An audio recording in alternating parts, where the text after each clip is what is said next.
नमस्कार दोस्तों, मैं सतीश कुमार आपका हार्दिक अभिनंदन करता हूं और आप एक अच्छे वक्ता बन रहे हैं, सीख रहे हैं आप।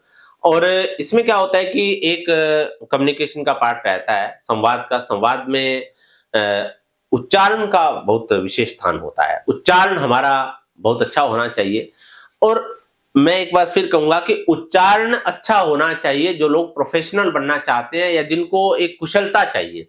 बाकी देखिए, अगर कोई भाषण देने वाला अपनी भाषा में, गाँव की भाषा में भाषण देता है, लेकिन लोगों की बात, माइंड को समझ के बात करता है, तो वो भी लोगों को बहुत अच्छा लगता है। जैसे राजनीति में ऐसे वक्ता बहुत मिलेंगे जो अपनी भाषा में बात करते हैं। मैं यहाँ पर उच्चारण की बात करूँगा। अगर आप पढ़े लिखे वक्ता हैं, तो उसमें क्या है कि एक तो उच्चारण को सुधारने के लिए अभ्यास हम लोगों को करना पड़ेगा। अब देखिए, कुछ लोगों को ऐसा लग सकता है कि सर आपका खुद का भी उच्चारण इतना अच्छा नहीं है। हाँ, ऐसा लग सकता है क्योंकि मैं भी सीख रहा हूं, लेकिन हाँ, मैं इतना आपको बता सकता हूं कि उच्चारण को कैसे सुधारा जाए। अब देखिए, शब्द है, शब्द और शब्द में आपको भेद मालूम होना चाहिए।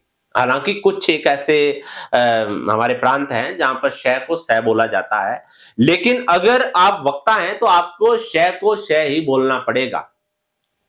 शलगम, जिस तरह के शब्दों, है ना, शब्दों से होता चुनौतियों का सामना। शब्द बिना तलवार बिना ढाल के होते हैं। शब्द है जैसे। अब इसमें क्या है कि श इस तरह से हम लोगों को इसकी प्रैक्टिस करनी पड़ेगी। अपने शब्दों को बार बार हमें जागरूक होकर बोलना है। जैसे जब आप प्रैक्टिस करते हैं, आप उसके बाद क्या उसमें क्या क्या करेंगे, आप अपनी ऑडियो कर लेंगे या वीडियो बना लेंगे। फिर आप उसको सुनिए। सुनने से आपको पता लगेगा कि क्या डिफरेंस है। और देखो, इसमें कोई आपको ये घबराने की जरूरत नहीं है कि आपको इसमें बहुत सही आया तो बड़ा झंझट है। नहीं, आप 1 2 बार 5 बार करने के बाद आप बड़ा आसान होगा और चीजों को समझना बहुत मुश्किल होगा। जैसे मान लो हमें कर्म बोलना है, कर्म, है ना, कर्म, है ना। आपके कर्म ही आपकी पहचान है, वरना एक नाम के तो हजारों इंसान है। अब मान लो कोई कर्म बोलता है, इसको कर्म। अब उसको कर्म अगर वो बोलेगा तो फर्ज सही बोलेगा, फर्ज भी वो सही बोलेगा, जैसे दर्ज भी वो सही बोलेगा, हर्ज भी वो सही बोलेगा। तो उसको एक शब्द का अगर उसको नॉलेज हो जाए एक शब्द की, तो अनेक शब्द उसके ठीक हो जाते हैं। जैसे पुष्प है, पुष्प, तो पुष्प शब्द के साथ जैसे हुस्न है, तो इस तरह से अनेक शब्द ऐसे हैं कि उनको वो सीख जाता है। फिर देखिए, बोलने से प्रैक्टिस होती है, बोलने से उच्चारण सुधरता है। जैसे एक शायरी है कि अगर तगर गोरोचन केसर अष्ट गंध धर। अब गंध, धर, ये दोनों इकट्ठे शब्द हैं। तो गंध और धर को अलग अलग बोल के आप प्रैक्टिस करें।